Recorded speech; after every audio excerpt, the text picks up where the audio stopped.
Welcome to the Rebellion. Welcome to the Resistance broadcast. Welcome to the K-2S show. Welcome to everything. Thank you so much for joining us here on the show. We are live or on your favorite podcast app. I'm John. That is Lacey. As always, we're here to talk about Andor. And thankfully, we have friends everywhere because our guests from the Holonet Marauders on YouTube and podcast apps, it's Jamie and AJ. Welcome to the base.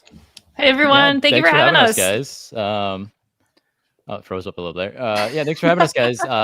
It's an absolute blast to have come on with you guys. I know we had you on for Skeleton Crew, I think it was. Yes. We had a blast there, and our third Marauder, Matt, couldn't make it. Coincidentally, he couldn't make it last time when we had you guys on. We're picking up what he's putting down. Okay, we get it. We'll have to we'll keep making fun of him all night here and there. So it's okay. He takes it in stride, but we're excited to be here and join you guys at least. So yeah. Thank for these you episodes too. I mean, yeah, yes, couldn't have picked a better week probably. So yeah, a lot of dark, a lot of heavy, a lot of emotion, but we're gonna have a good time as always talking about this stuff because it ends with one hell of a fist pump, of course. But we are here to talk about Andor, episodes 7 through 9 of season 2. That is Messenger. Who are you? Welcome to the Rebellion. Written by Dan Gilroy, directed by Janis Metz, I assume that's how we pronounce that. But please take a moment to like this video, share our post on social media. Let's fill the base up as much as possible to talk about these juggernaut episodes because your comments in the chats are going to help us as well. We also have super chats available if you want to light speed up to the front of the line. I do see some have filled in already, so thank you so much. We'll get to those in a second. But before we get into anything else, Holonet Marauders, where can people find you guys? Check out what you got going on. Plug away. Yeah, so everything for us is mostly on our YouTube channel. So it's just Holonet Marauders on YouTube. And then social media, pretty much everything is just Holonet Marauders. Instagram, we're still on the app formerly known as Twitter, on Threads, all of that business, and on Blue Sky as well. So yeah. I don't know what everyone's talking about this now, but you know, we're on them. Yeah, we do. We do weekly breakdowns as well over there, live streams, and we do a lot of nonsense in between the shows. We do like Glup Shido, March Madness, and stuff like that. So we have a fun time over there. Yeah, you guys are a good time. We've been having a trend of doing a lot of like game shows amongst ourselves, and we bring on different guests for them. So I mean, we should have you guys on like a game show sometime because that'd be a hoot. Absolutely. I don't know. John and I take competition like real serious, so it might end the podcast if maybe that will actually make Matt show up because he's also super competitive when it comes to the game shows. So I mean, is he? Maybe that's what it's. I challenge you to show up, Matt. We could finally do Family Feud. Yeah, I love Family Feud. We'll see. Yeah. But no, thank you both so much for being with us today. Make sure everyone follows them on YouTube and social media. And for us, like I said, trbpodcasts.com is our new website. If you want to check it out, we do have some limited merch for the K-2S show, which is a short span here, but based on what Andor is putting out, this is becoming one of our more impactful shows. So if you want to grab a K-2S show shirt, mug, hat, whatever, we're going to keep that going through, I believe, May 22nd. So grab your stuff now. It also supports us, of course, and it's a really cool logo. So thank you hats for your support. Those are nice. You are a hat guy. Thanks, man. You got a sick hat. I usually wear like a headband or beanie. He's wearing the Ryan Gosling "Never Tell Me the Odds" like celebration hat.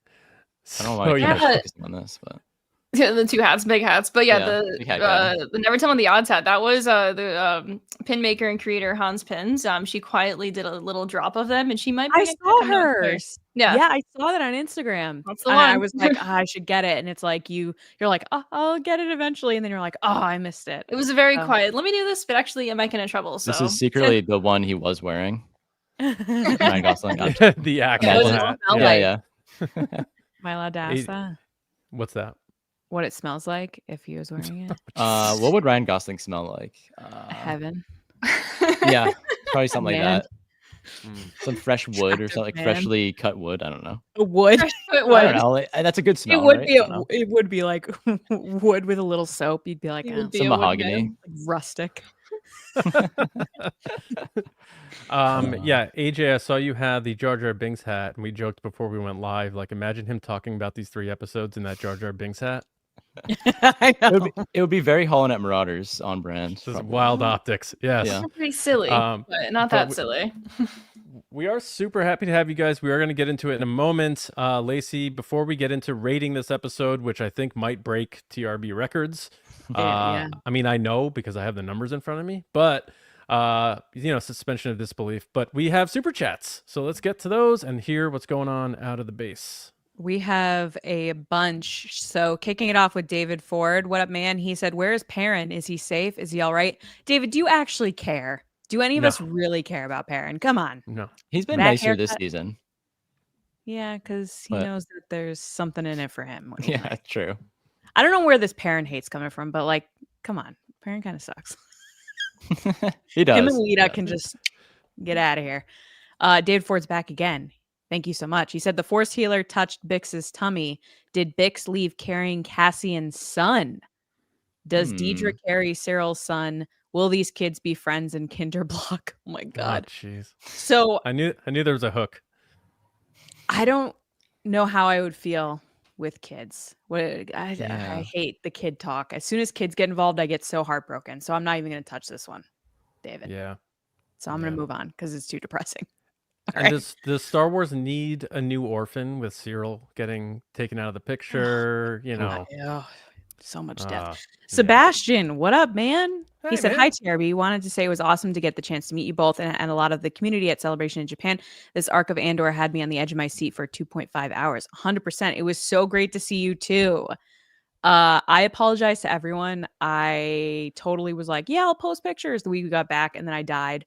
And now I'm alive again. And then last weekend I was like, I'm editing the pictures, which I was. But, having 2 kids that are like 3 and under, it's just like, you realize you look at your phone, you look up and it's Thursday and you're like, what happened? So I will be posting the photos. So I believe you're in some of the photos. So stay tuned. But thank you. Thank you, Sebastian.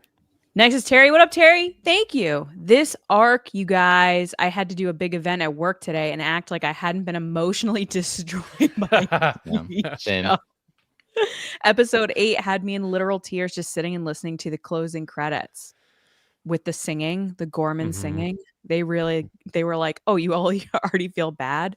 And they Spartan kick you right in the heart. Yeah. Episode 9 started with the singing too, I think, right? The opening little Andor logo. Something like Yes. that. Yes, it did. Yep. Good call.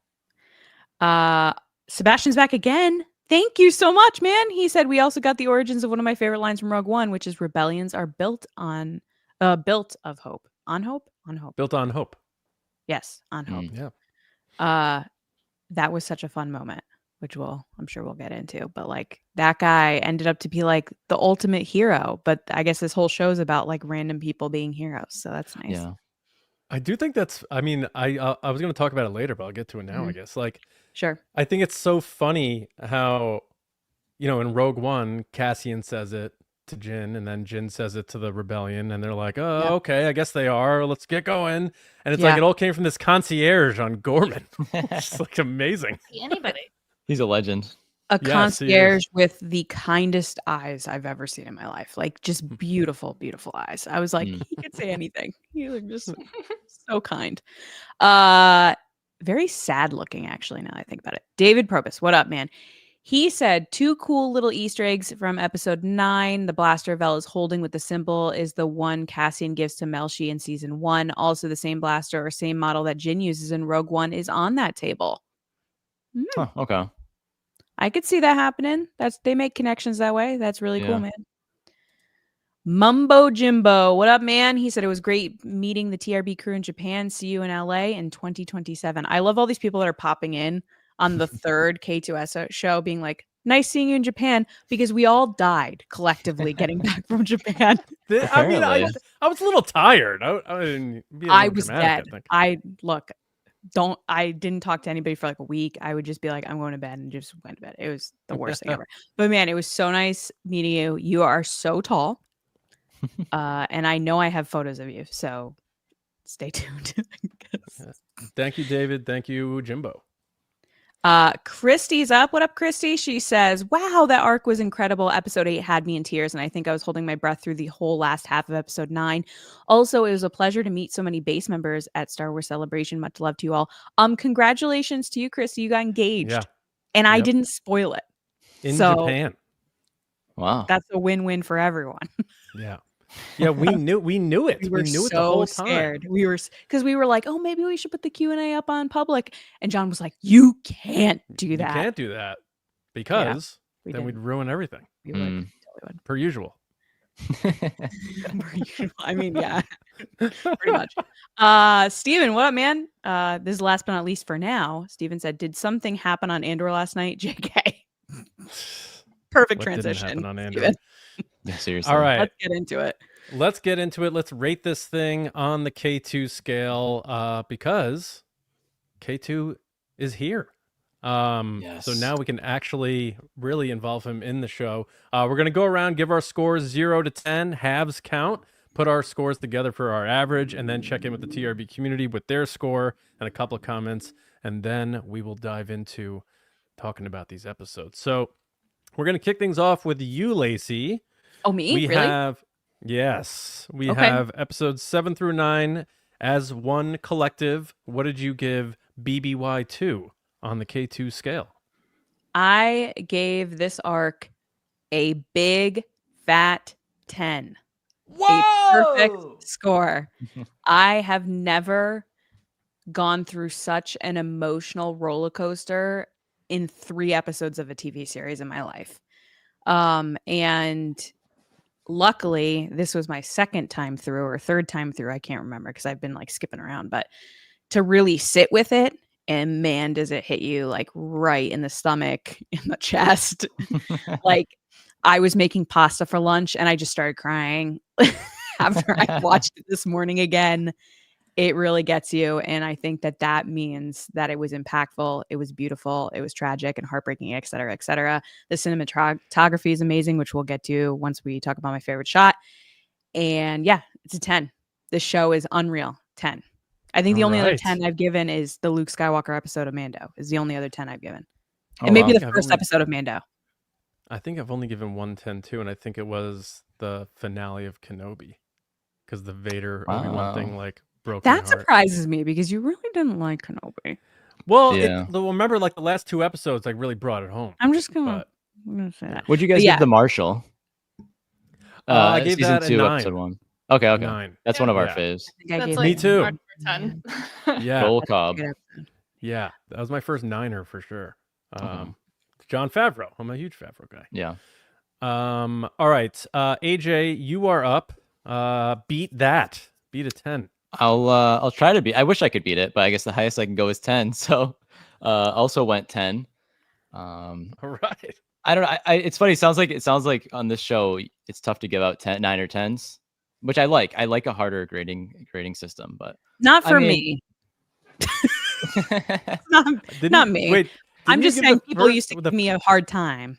You gave the first episode of The Mandalorian a 10. A 10. That's what I said. The very first ever. I gave Mando episode 1 a 10. It was a good premiere. I gave Luke a 10, where he shows up and like kills all those droids. 10. And then I've given this a 10. Those are my 10s. Everything else, dude, everything else has been like a 9. So I'm not really coming in like, oh, because it's hard to give out a 10 because like I always like to leave room because it's like 10s like you can't get better than this. So I like 9, 9.5. You know, but this was a 10. Like of all the Star Wars TV, this was, and it's tough because it's 3 episodes at once, so it's kind of cheating. But like this as a story arc, unbelievable. And like this is kind of like a movie, and they're all little movies. So like this was everyone online saying it like this is one of the best things since this and since that, maybe ever. And it's like they're kind of right. It's hard. It always breaks my brain when people say that because then I have to think of everything. I'm like, well, is it recency bias or what? But I mean, it was a 10 out of 10, no doubt. Yeah, I mean, hyperbole is sneaky, and sometimes it creeps up on me, and I'm like, "This is the greatest." I'm like, "Wait a minute, Empire Strikes Back," you know. But I am gonna follow that, and I am giving out my second 10 ever. I just couldn't think of a reason not to. I thought this whole arc got better each episode, and episode 9, for anyone who submitted their guesses for our contest for this season, episode 9 is my favorite. Welcome to the Rebellion is my favorite episode of Star Wars live action TV. It inspired me. It made me pump my fist. It took Cassian to where I felt like he needed to be. I just loved everything about this arc, from the tragic to the triumphant to the fight, all of it. So a 10 for me. And now, Jamie, it is up to you to give your score. You Jamie, can we really, get a 10, really please? put her into this position.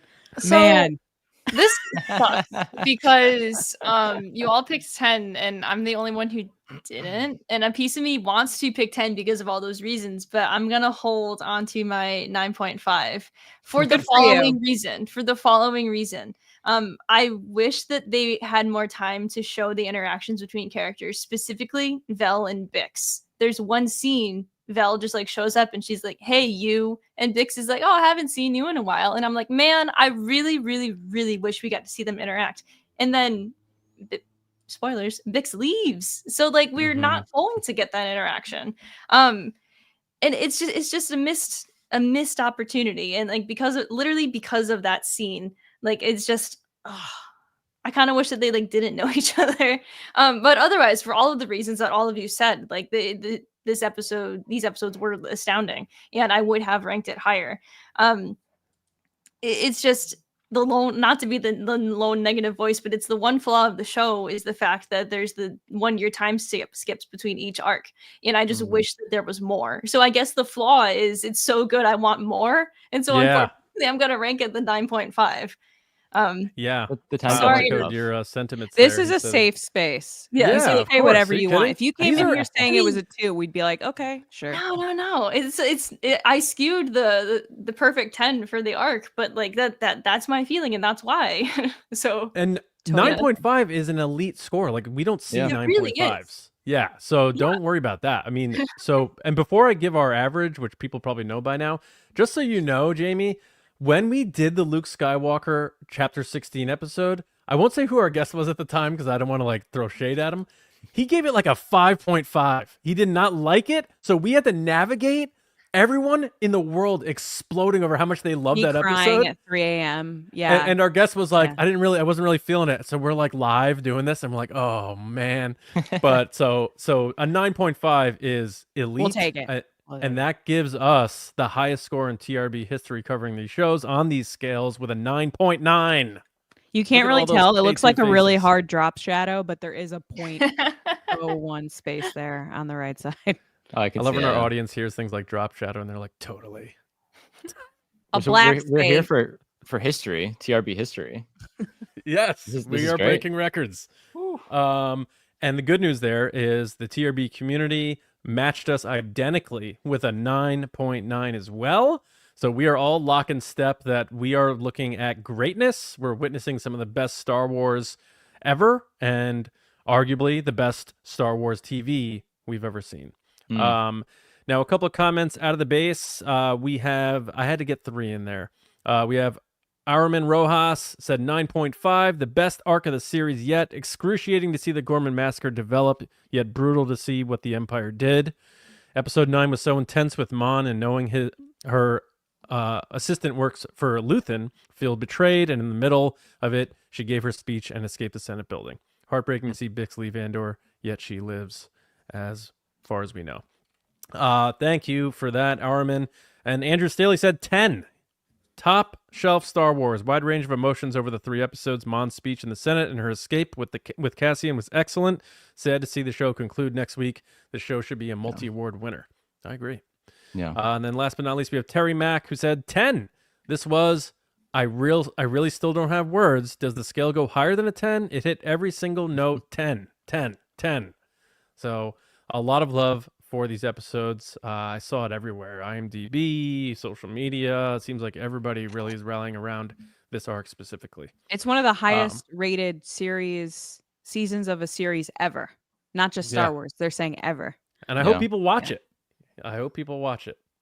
How have you guys felt on our show? We've talked a little bit about it coming out in arcs, and I was a little sad because it's going to be over sooner. but I think it really works well. Like getting these 3 at a time has been really, really good. I've Yeah. enjoyed it because it gives you the full year span of when, because a lot of these events are happening over a few days. Yeah. So it doesn't feel, because we grapple with this in doing the Star Wars series where you're doing one episode and then next week you're doing the next episode. So if it's one of those episodes that's not filler, I'm not using the word filler, but is a piece that plays into the next 2-3 episodes, you might be like, I feel like something's missing, or this feels too short. Like I needed more. And then you see the next episode and you're like, oh, okay. And then when you go back and watch it, it all makes sense in the little chapters that they give you. Yeah. This, I feel like you're getting a complete story. You could walk away from this today and be like, I'm good. And that's amazing to me because now I know I get one more next week. Yeah. Yeah, For me, I sort of feel like I am just getting like every week you log on to your Disney Plus and you hit play, and I just get absorbed, like time traveled into that BBY, and I'm like, here I am, I'm at BBY 2, and I'm experiencing it all right here. And AJ, like you were saying before, they do feel like movies, so it would almost to me feel like as opposed to different Star Wars shows that. You get to watch this movie, but you only get to watch a third of it this week, and then you can watch a third of it next week, and the third of it the following week. Whereas in this one, it was just like maybe a bathroom break, maybe a snack. Let's dive back in. So I'm cool with it. You guys been pretty good with it? Yeah, I mean, I really enjoyed it because going into it, I was kind of I was against it. I was like 3 at a time. Come on, like I don't know. I like, but it is nice to sit down and be like, I know what the ending of this arc is going to be. Kind of like watching a movie. Like I'm kind of impatient. I'm more of a movie guy than a show guy, I would say. I like to see how this story will end in the movie. I know things can obviously have sequels and spinoffs, but it's nice sitting down last night, knowing what we're going to get with the Gorman conflict and eventually with Mon Mothma, knowing we're going to get all that. It makes for an event.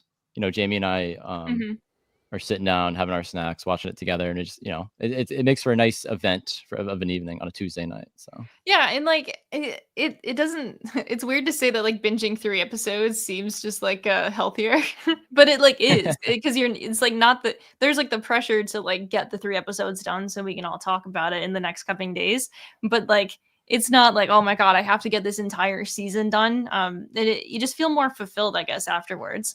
And like, we do like follow that method of we watch 1, maybe 2, and then it's like, all right, snack time, bathroom break time. And then we run back. So it all works out. I've liked it. It just stinks that it's going to be over next week. So quick. Yeah. I'm super bummed about that.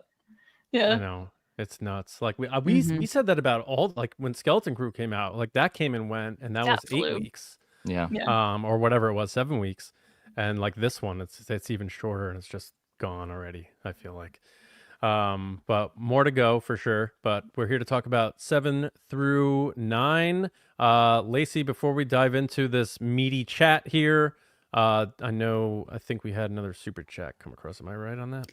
We do. We have Mike Ramori. Thanks so much, Mike. I see you in the chat. Mike. He made a joke being like, is it, Lacey loves a good drop shadow, slow push, rack focus.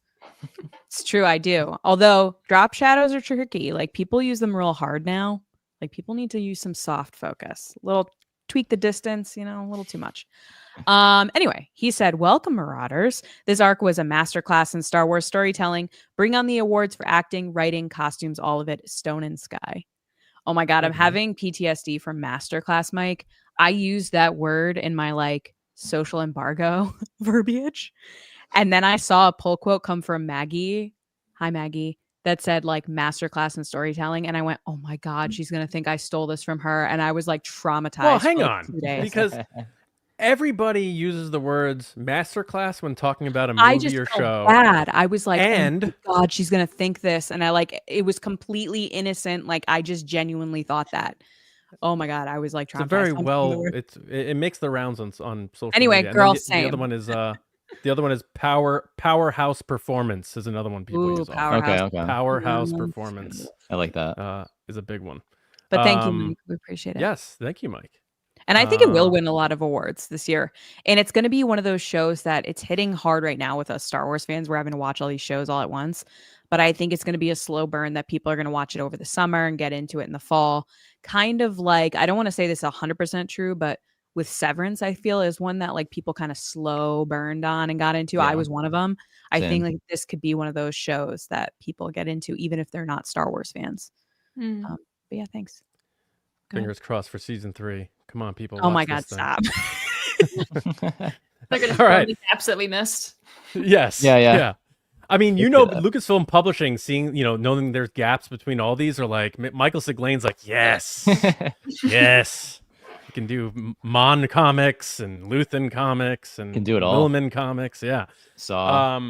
Saw for sure. Yeah. Just get everyone getting ripped with Saw, just like on downtime. Oh gosh, Kyle says the Force was strong with these episodes. I hate that.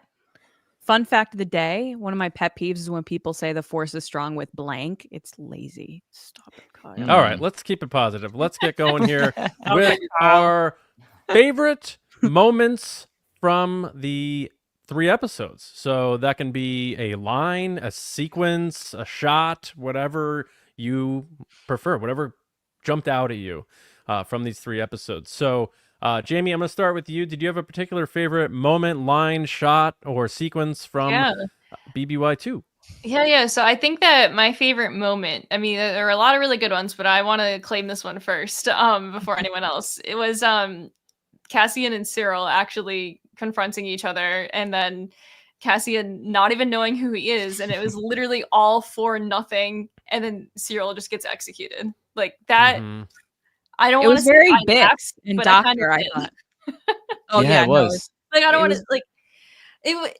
And then like you get like the gut punch like later on of like his like mom watching the news being like, oh, these rebels, but like it's this fight sequence was just like so brutal, like outright immediately, and like it was something that was not necessarily needed, but like Cyril needed to get his anger out, and Cassian was just always fighting for his life.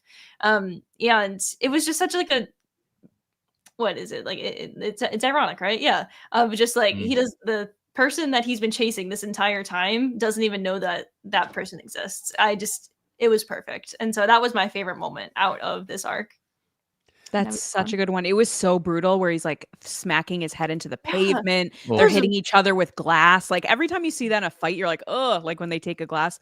But yeah, I didn't mean to cut you off, but it reminded me very much of Bix with the Doctor, where she knew he was. He was like, I don't know who this person is. It seemed like such a parallel of like, you've caused so much issue, trauma, tension to one person, and they're like, I have no idea who this person is. Mhm. It just overall in the Star Wars universe seems to happen a lot. Like people are very infatuated with certain individuals and characters. Then they're like, I have no idea who this person is, and this doesn't matter to me.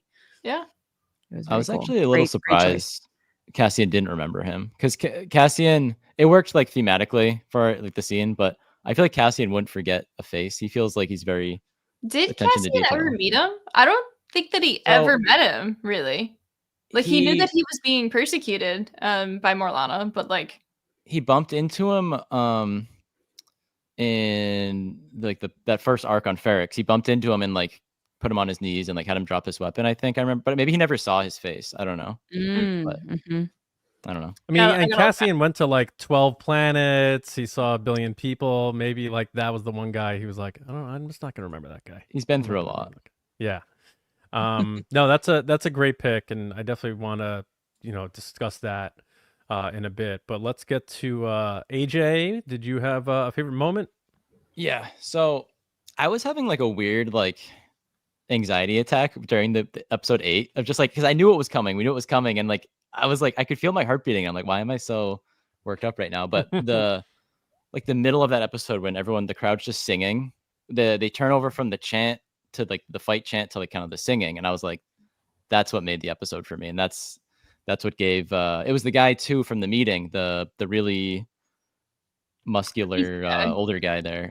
He The was kind of like, looking guy. yeah, exactly, the muscle of the crew. He said in the meeting earlier, like, let's not forget who we are, like our culture, and then he's the first to start the singing, and like that was beautiful. That was so good. Yeah, and the fact that they made up this language and they made up lyrics to that national anthem, and they all memorized it, and how it wasn't all of a sudden everyone just starts singing. Like it took a while for that to shift from "We Are Gore" and all that stuff. I was really well done. Great Really, pick. really well done. Lacey, what do you got? Favorite moment? I am stuck between two this week. One is from episode 8, where you have the really crazy, chaotic, slow motion round Cyril shot where he's like realizing what's happening to him, and they keep spinning the camera around him in slow motion, where you see people dying, droids attacking people screaming and crying, and he's just having this realization of like, I did this. This is my fault. That he had been lied to and betrayed by Deidre, which by the way was intense. But my favorite shot was in episode 9, actually. Slash moment was in the beginning when Clea and Andor are talking, and he goes, I have to do decisions for me. And she goes, I thought that's what we were fighting for. Your ability to make those choices, you idiot. I love that moment so much. But the shot in particular that I really enjoyed was he's at the table, he's lit beautifully per usual, and the camera comes around all the stuff in front of him. So he stays in place, but the foreground of all the different artifacts and tools and whatnot are moving with the camera, and it is so cool. And it's those moments that I appreciate the most in Andor, is that they're taking these very simple shots and making them these like beautiful, masterful movements with the camera. I went back and replayed it like 5 times, and I constantly find myself saying in this show, how did they do that? What did they do here? And seeing a lot of the behind the scenes stuff, you see a lot of steady cams, hand cam, sliders, stuff like that, cranes. But yeah, beginning of the episode, go back and watch it. It's really cool. It's like so subtle, but you see like the stuff kind of moving and he's staying the same. Very cool. Very cool. Yeah. And I think I watched that declassified video, and they used some drone work too. Yes. For the escape. Which it's amazing what they're able to do now. It was. My favorite moment is in Welcome to the Rebellion, episode 9, and it's more of the sequence of when, as soon as Mon's Senate door opens and Cassian's there, and it's just him, and it's like that feeling of relief, because that stress that you were talking about, AJ, like your heart was beating when she was making that speech. I'm like, well, I know Mon Mothma lives, but it's like, how the hell is she gonna get out of there? So like the fact that they had that door open and it's just him there, and it's just like this hero moment, and then the sequences thereafter, like she forgets the code word and he just says like, I have friends everywhere, and then like she like stares at him, and then the later, sound that plays at that moment, did you Exactly. realize that? Yeah. I heard that. Yeah. And it's I was watching with Matt, and he said it's supposed to be the elevator. I was like, but it's particular to when she realizes it's like a moment. Right. Sounds Yeah. so cool. And then later when he takes out her driver and she just like completely freaks out, and he's like, look at me, take my hand. And it's like throughout that whole sequence that he meets her at the door and takes her all the way out of there, he's telling her all these things that he has done throughout all of Andor. And we're like, it just made me realize how much this guy has gone through that she doesn't even realize, because she's on the other side of the war. She's doing everything on her end, so she doesn't know everything he's been through. And then when he just starts unloading all this stuff, I'm like, oh my God, this guy, no wonder they named the show after him, because he's been through a lot, you know? But great, That was amazing. Great moments all around. And now we will get into it, unless we have a super chat, and then we'll get into it. You mentioned that the Chloris, the driver, was walking up, and honorable mention that Jamie and I had as a favorite moment. We just keep quoting it to each other or texting it, and it's like, Chloris, I found her. I got her, and just shoots him. Like, it's such a great sequence. What's his name? Yeah, Chloris. It's just, that should not have been that funny, but it unfortunately was. Yeah, we were It laughing is for some funny reason. though, because you think he's going to convince him like, oh yeah, I got her, let's go together. But he just straight up he's like, I don't have time for this, and just Just ends. Let's go. Yeah, he was out. He was out of lines at that point. All right, Lacey, we have one super chat, and then we'll start chipping away at these episodes. 36 minutes in. Let's do it. Will of the Force. What up, Will? How's it going, man? He was on last week, guys. He says, if anyone asks, the tissues I went through crying last night were because of allergies. Andor season 2 is a gift. The only thing bad about it is there won't be a season 3. Shout out to you 4 legends. Thank you, Will. It's so Thank you, sweet. buddy. Love Will of the Forest. Thanks. Yeah, like straight up ugly crying man. Like not attractive whatsoever. I'm hoping I don't start crying tonight. It might tear up a little. Will was with us last week, and we had a good time talking about 4 through 6, and that was heavy then, and now it just takes it up a notch. So let's get into it. I think we're not going to go necessarily chronological, but let's start with episode 7, and if things weave across, that's fine. But episode 7, again, Dan Gilroy writing all these things. The rebellion it kicks off with Yavin, and the rebellion's clearly established now, so just a huge jump in that 1 year.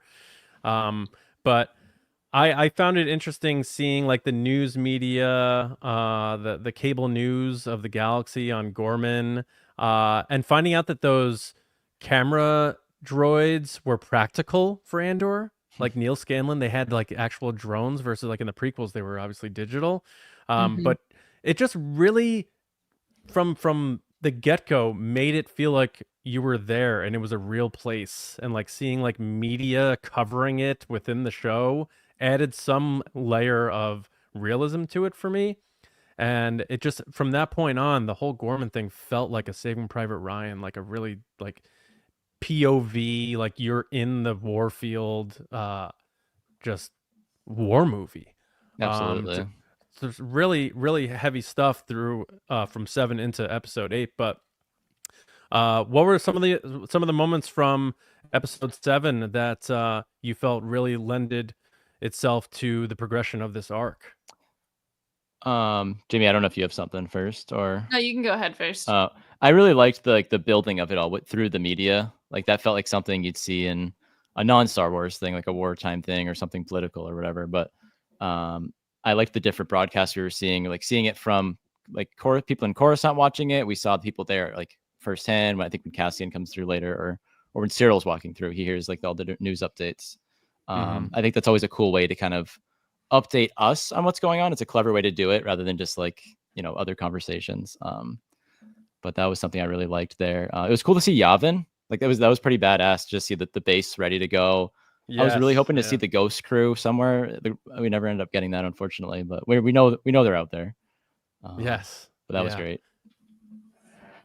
Dave Filoni probably had a spray bottle and was like, "Don't touch them." I think that's something that like this show like excels with, though, is like they have filled in the gaps of where we know that there's stuff supposed to be happening really well so far. Like we'll get into it like later on, like regarding like the Ghost crew and everything. And so, but I'll save that comment for later. But like that's something I wish we also saw earlier on Yavin. But I gotta say, just like the opening shots and seeing Yavin 4 actually like established as the rebel base is just like, oh, my heart. I think I actually started crying a little, and like I don't think I've ever actually felt that for Yavin before in my life. But Andor has actually like started to give me this like broader appreciation for it, which is nuts. Yeah, like I didn't think that ever be a statement that I was going to make in my life. I agree. And some of the lighter tones of music they use when they show Yavin 4, it just seems like it always has this more like uplifting, triumphant feel to it. And then they're like, and back to darkness. After we leave Yavin. And that's a good point, Jamie, because I felt that way. They dance around cameos and stuff, but I felt like throughout this season of Andor, I felt like Palpatine has sort of been right there because they always mention him and he's always looming. And it just feels like if Andor was like a bubble, Palpatine is 2 hands on top of it, looking right down into it. It's just like he's hovering over all of this. You can feel the constant pressure, like as it will progress. So as we're talking about the arc, but you can feel it so much more in this one, specifically through like the ISB saying that they just get out of meetings with him directly. And, and like Partagas saying later on, I was told to make this report to you because Palpatine told me to. Mon Mothma calling him out directly. Like it's we're getting more of like the mentions along the way when it's not something we had as much of in season 1, just a little bit, but much more now.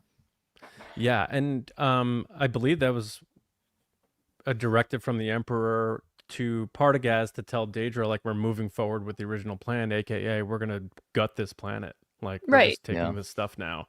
And it's you see Daedra like she feels like the Emperor's in the room with her in that moment. And he just constantly, he's there without being there. And, it's not easy to do that with one of two of the most iconic villains in Star Wars history. But it was sort of like Obi-Wan in that way, where there were certain moments where Obi-Wan like felt Vader was near and stuff like that. And that's how I felt about Palpatine in this show. I'm like, I don't know that he's going to pop in here, but this dude is literally everywhere because he has eyes everywhere, ears everywhere. And like working for like being Daedra in her position, especially this season, like there's zero promise of a good future for her. She's just trying to save herself from getting killed by her own company. So to speak. Yeah. Pretty wild. And then, go ahead, Lacey. I was going to say the thing that I really enjoyed about the first episode was seeing more of the relationship between Bix and Cassian and seeing how they're getting along and making a life for themselves. I know oftentimes as Star Wars fans, we ask, like, where would you want to live in the Star Wars universe? Their house is sick. Like, it has like a deck with a bench and stuff. It is so cool. Because oftentimes I've been like, oh, with the Ewoks. Like, no, I want Cassian's house. His house looks amazing. Like really chill. I love how they have like their own quiet little like bungalow, like not amongst like the barracks with everyone else too, because like they've been around since the founding of the base, most likely. Because Cassian, I'm assuming, was using it as like the drop point with like Luthen's team, and so he's like, oh, I know a place. But like I love how he's just like, yeah, we're just gonna make our own little house, not on the base, because we're not affiliated with you guys fully, but we kind of are. Murdering and thriving, basically. Exactly. She murdered someone and now she's like all good, and she's just like, let me water some plants and but too many people know where they live because Willman pulls the ultimate C-3PO on Han and Leia in the Falcon, and they're about to, do their hand thing again and get in the mix. And Willman's like, hey, what's going on, guys? And they're like, oh, you're back. Look at you. Joel Willman. I think it was actually that moment. It was like, oh, okay. It's he's like, go easier, and she says something along the lines of like, I'll do whatever I want. I'm like, okay, Bix. All right.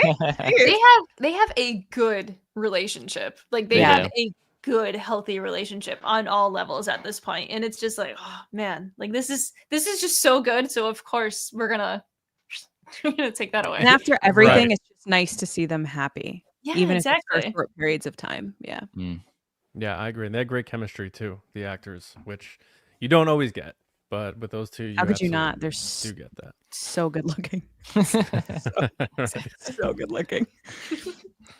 So they obviously move on, and Cassian leaves to the chagrin of Draven, and they head to potentially assassinate Daedra, of course. But I liked the setting the tone with Mon early. Her being fully aware that her driver is ISB, like she's fully dialed in at this point, and you see that she's pretty much done already with all the nonsense going on. So I liked that we got to check in there, and her realizing that, what I've been doing is good, but it's not enough, and I have to go to a place I'm not comfortable with and not familiar with. And we eventually see that in episode 9 when Cassian's literally dragging her out of that place because she's just so out of her element as a diplomat. So I like that aspect of it, but I wanted to get your guys' takes on the Force healer. Because there's always been the talk of, there's not enough Force in Andor and stuff. So what do you guys make of that whole sequence with the Force healers? I loved the Force healer thing. I thought when they first started to show her and doing everything, I was like, where's this going to really go? Like, can she really Force heal or anything? But I thought she feels Cassian from across the I love how it was set up of just Cassian immediately being like, no, this is like a scam. Like this person isn't like legit. And then they arrive and she's literally she can feel his aura across the room. So it's real, and he should believe it at that point in time. But at the same time, it's just But I agree. I love that they actually introduced this as an element in the show, because it's the Force isn't something that they ever really going to dive into with this show, because Cassian's not a Force user and he's the main character. They're not going to dive into it. But I love how they at least put this in as an element, as well as something that is still practiced across the galaxy as well. Although definitely in secret at this point in time, just due to the state of the Empire. But I love how they actually included it as an element. Like, it was just very cool to add. Yeah, Not Yeah. to and get then too geeky with it, I do question because we know with Rey, when she heals, it takes a piece of her to heal. So I was just sitting there being the nerd that I am, being like, so how many people is she healing daily? Like, how many people is she giving life to? Because, like, how much does it take per person? But I yeah, thought the element was cool because oftentimes we see characters like Cassian or Han Solo uh, forget that there is a bigger picture, a bigger Mhm. destiny, a bigger world out there outside of their own choices that are right in front of them, that everything is kind of interconnected. And these characters remind him, like, you can hope. It's okay to hope. It's okay to have a feeling of like things will get better, even though things have been rough this whole time. Yeah. I think it was also necessary because then Bix hears the whole messenger piece, Mhm. oh, he's a messenger. He thinks you're home, that kind of thing, which was really, I thought, beautiful to explain their relationship. yeah, Yeah, like she pulled a Yoda thing where she's like she senses something about his future, but she can't pinpoint exactly what it is, but she knows that he needs to be somewhere. And it's like in our minds, I think at least mine watching, I'm like Scarif, Death Star plans. Yeah, but then she says to Bix, like, maybe it's you. Maybe you're where he's supposed to be. And I think that moment, in addition to many others, like Jamie, you brought up Vel showing up for 2 seconds to talk to Bix, and she basically just Mhm. walks up and is like, he needs to be a leader. He needs to get out of here, basically. It's like all these moments that keep showing signs to Bix that and to the audience to like save us the just real gut punch if we didn't have foreshadowing that she was going to leave, because I feel like there's been moments even in the last set of episodes where like Luthen's pushing her and saying like, he needs to do this, he needs to be this, and I think Bix is finally realizing that he's not going to be able to be who he needs to be if he's constantly worrying about her well-being. And it's like that Jedi mentality, and I mentioned it last week, I don't want to be redundant to our audience, but of like letting go of your attachments. And like yeah, the test that Luke faced in Empire Strikes Back with Yoda, he's like, I see a city in the clouds, I see Han, Leia, and he's like, don't go to your friends now, you're not ready. And Luke leaves. Whereas Cassian, I think it seems pretty clear that Bix is priority one still, and the rebellion's priority two, through everything he's done, even this season when he's becoming this leader. So having the Force healer, say something to her, and Bix not registering that, and I think you could see it on her face, like she realizes, like, no, he needs to be somewhere bigger than this, than me and us. And we can have us later, maybe, when this yeah. war ends. I thought that was a pretty powerful moment. And then also the music Mhm. always gets me. Like right after that moment, the music like swells and gets full Yeah. of all these like strings and things. That's And I'm how they just like, get oh you. god. Yeah, exactly. Mhm. Yeah. Yeah, it was really sad hearing that, because that does hit Bix, where she's like, "Oh, I know where he probably really needs to be," and then it's cemented further with Vel later talking to her. But yeah, it's really sad because like that's what they deserve, the two of them together. But he has to work Right. through all the crap and all the fighting to get that, and we know how it ends, and it's really heartbreaking. So Now, did she fix his shoulder completely? Or because he was still like, it's it a looked it little looked healed. It looked I think he was judgy, like, why doesn't it still hurt? yeah, maybe you're right. I I don't think think he she was saying like, oh, it still hurt. I'm saying because she comes up and she's like, see, doesn't it feel better? Told you. I needed placebo one of those effect. Force healers after my flight from Japan. God. Lower back. I just needed that lady to touch my lower back for like 2 seconds. So it would have been much Yeah. better.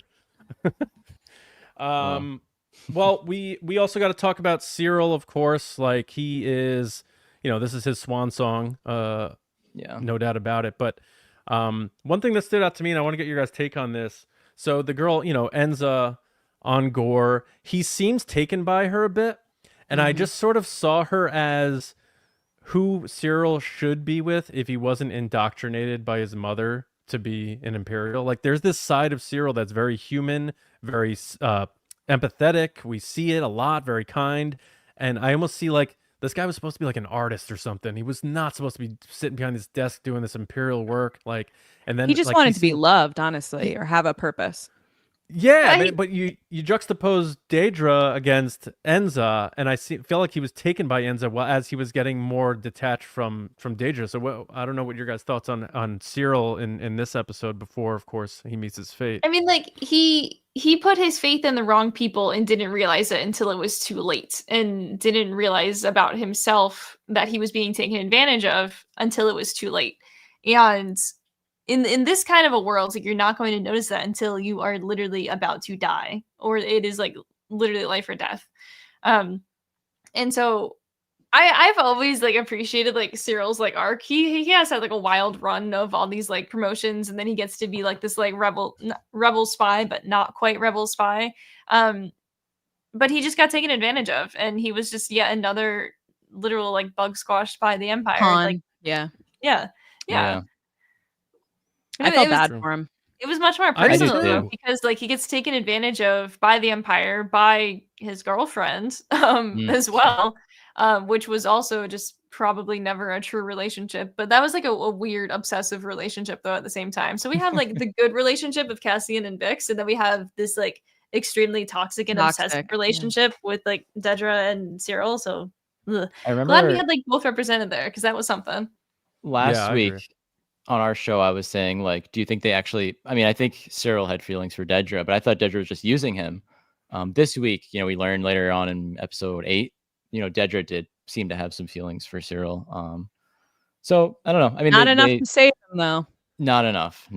I mean, in the end, they're all kind of in it for themselves. So they are. Yeah, it's that fear. Like, Daedra is terrified. Like, Partagas is like on her ass all the time, like a bad boss. Like, it's like ding, and he shows up on the screen. She's got to act all, he can even tell when she's like sort of out of sorts via. Oh my god, I got Zoom. Like, when he said you seem animated, I wanted to scream, because I was like, there are straight up men in this show screaming and carrying on. Krennic, no one tells him he's too animated. But the moment Deidre's breathing a little hard, he's like, "You seem animated. Calm down. You're being too emotional." Yeah, well, I was getting he is though. Because wasn't it to Heart or Heart when he's like, calibrate your enthusiasm? He just doesn't like when people show any sort of human. So, but I think it was also a get it together type thing, which is not surprising. Yeah. It was a bit sexist at the end of the day, but I mean it is the Empire. No surprises here. Imagine standing there just waiting for the call. It's like the worst hold ever, because there's no music. You're just standing there waiting. Oh my you're waiting to be let into the Zoom. Claustrophobic room. Waiting to be let in, just like staring at like the camera, and then you don't know when your own face is gonna like appear back. Oh my god. The host hasn't started the meeting yet. And it's like, they're late. Right. And then the host happens to be your boss, who's like, "Oh, I just got on a meeting with Palpatine. Oh my god, hi, how's it going?" And you're just no good. Dropping Sheev. Yeah. No good. And there's no HR in the Empire. So like he's gonna say whatever he wants. Yeah. The guy's ridiculous. But yeah, the thing about Cyril and Daedra, which I think is important for this series, and we weren't really sure about it in season 1, but more so this season, is that they are a good microcosm of people involved with the Empire that didn't have to be. And it's like she grew up all like, you start with, obviously, I assume Star Wars humans are just like us. You get your first memory when you're like 5, permanent memory. She's been in since she was 3 in a kindercare program. That's all she is known is this Imperial life. And there's shades of her trying to be human, letting her hair down. They have a scene at her home. Like, there's senses of intimacy. She defends her boyfriend to his mother. There's real human stuff there. But then it's always back to tighten it up. And then Cyril, like I was just saying, like, this dude was just, his mom wanted him to be this career. And we all have known friends or ourselves who had parents who were like steering you in a certain direction because you need to follow the family tree. Uncle Harlow, whoever the hell that guy is. Never met him so far. And this guy just, this guy, like, that's why he's eating bowls of cereal. Like, they're showing like this guy is there's an innocence to this guy. Like, he's not meant to be doing this stuff. And then when he has that encounter with Cassian, your favorite, I don't know if that was Jamie's favorite moment, but the encounter with Cassian, it was almost like he realized, like you were saying, Lacey, he caused all of this. He's lost everything, and he sees Cassian, and he's like, I need to finish this. I need to finish something. I need control over something. And he sees him, and he just gets enraged because he's like, you're the reason I'm here in this situation right now because I failed finding you, and you're right here. And he just goes nuts. But then, like, at the end, he like lowers his blaster when Cassian goes, "Who are you?" And it was almost like he wanted to tell him to like show value of who he is, or at least like let the guy he's been obsessed with know who he is. And Rylance is like, nah, not today, pal. One to the temple. I felt for Cyril when he went to confront Deidre, not with the assault stuff. No, thank you. Keep your hands to yourself. However, the part where he's like, I can't even get into the naval place. How did they bomb this place? Calling her out on like, this is clearly a lie. Mm-hmm. Like, I, for one moment, was like cheering him on. I was like, yeah, you tell him. You tell him that you know more than you think you know. I felt bad for him. And then you see his hair kind of get wavier and wavier as the episodes go on, which seems More like he's like falling out of line with the Empire, which is very kind of greased back. And then he turns like his outfits are more brown leaning, which is very like rebellion or Gorman. But I mean, are we getting right into the Gorman stuff? I mean, I guess so. I mean, the only other thing I could think of to bring up, and correct me if I'm wrong, guys, because it's a lot of show. Like I try to read my notes, and it's so much. But no Luthen in 7 or 8, right? No, he was. I think he's just in the beginning of 9. Yeah, just 9, right? But 7 and 8, no Luthen. I think he's mentioned. I don't know. If he's mentioned for not sure. There. Yeah. I was just thinking, like, if you watch interviews with Tony Gilroy, like, no choice he makes is not deliberate. And I'm like, I think he purposely removed Luthen from these episodes that are showing the Empire or the rebellion is established on Yavin, all that stuff, to say, like, they're at that point now where he doesn't need to be Luthen anymore. He doesn't need to be the one. Stand. Yeah. Right. Like it's finally established, and they like just removed him for a couple of episodes, and of course he comes back in 9. But I just thought that was interesting that this character that's been so involved, and he's like the architect of the rebellion essentially, being removed here for 2 episodes to show that the rebellion can be viable, at least from a symbolic standpoint anyway. Yeah. But because I love Luthen, like I can't get enough.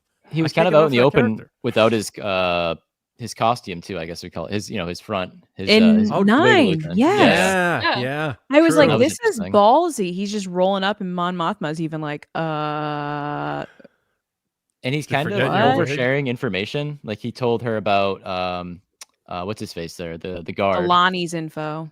Yeah. So he was kind of like over, and then later he's like, oh, I shouldn't have said that maybe. But so he's kind of like slipping up a little maybe. But like Hagrid. Yeah. Oh, I shouldn't have said that. Not to transition to something horrific from that, because Hagrid's delightful. The Gorman stuff was tragically heartbreaking and horrible and made me cry multiple times before and after watching it. I think there's 2 parts that really got to me the most. One was when Rylance was telling everybody to stop chanting. When he was like, no, the only way we're going to live is if you don't do this. Don't go to the square, Yeah, he's screaming and he's yelling at them like, don't do this. What are you doing? Don't fall for the trap. It's a trap. It's a trap. It's a trap. And the part where his own daughter gets literally tossed across the square by a K2. Someone in the comments put yeeted. Yeeted. Yep. Yeah. Yeeted. Too soon? Yeah.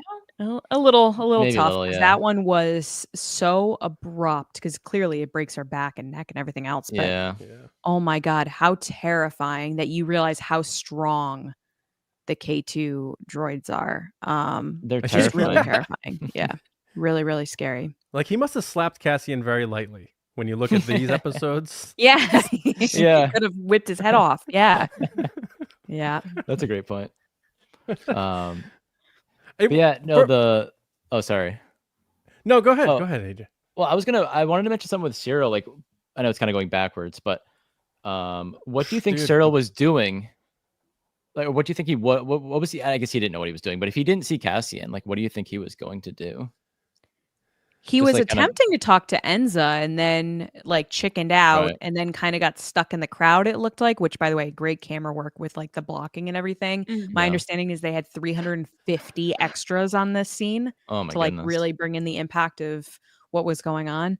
I think he Yeah. just then realized this is chaos. I don't know what to do. And I think Cassian kind of snapped him out of it. He was like, you Yeah. like you've ruined my life because he kind Yeah. of kicked off this whole Right.